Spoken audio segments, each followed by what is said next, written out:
Many times people are more aware of the sugar intake when it comes to eating, but it's important to watch that sugar intake from your favorite beverages. Jenna Reinhart is here from Anthem Medicaid to help us rethink what we drink.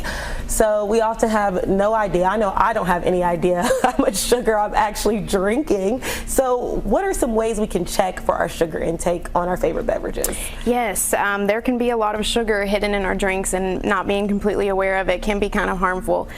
So every food product, including drinks, is going to have a nutrition label. On that nutrition label, it will always tell you the total amount of sugar that is in that drink. But it's also important to check out the ingredients list, because a lot of things will have sugar added to them.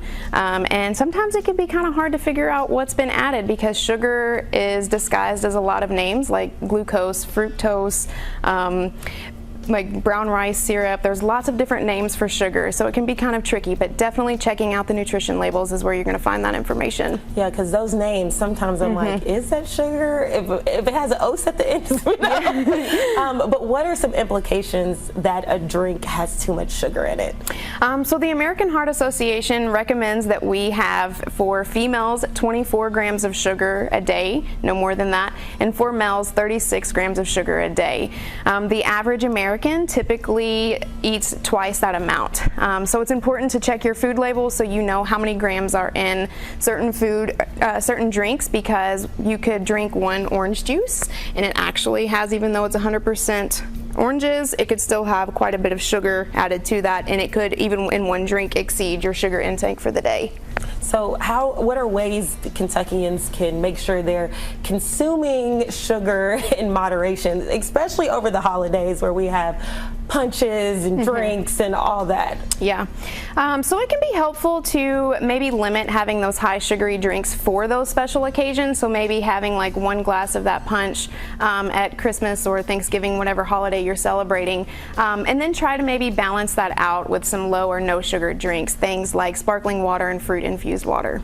So sparkling water is a good, healthy alternative. Are there any other alternatives for sugary drinks? Yeah, definitely. So water, of course, is going to be the best, but a lot of people don't think that water has enough flavor to it. But there are lots of things that you can do to water to increase the flavor by adding like fruits and some herbs. I like to add cucumber and mint or strawberries, any type of berry, any type of fruit, and it really enhances the flavor of the water. You could also, like I said, sparkling water. And if you really love juice, I really love apple juice, but apple juice does have a lot of sugar in it. But you can take a little bit of sparkling water and just put, you know, maybe a 1/4 cup of apple juice in there and really cut the sugar in half. Now, what advice do you have when it comes to those drinks that are supposed to be low carbs or low sugars? Are those safe? You know, that's really kind of debatable. There's not any conclusive evidence that says that eating those artificial sugars is harmful, but there is also evidence that says that those aren't healthy either. Right. So that's still kind of a complicated area. But water is always your best bet. Absolutely. And, you know, juice in small, tiny amounts, and maybe mixed with a little sparkling water to cut the sugar. All right, well, thank you so much, Jenna. I'm definitely going to be rethinking what I drink, and just go with water, people. It hydrates. Stick with us. We'll be back with more Everyday Kentucky right after this.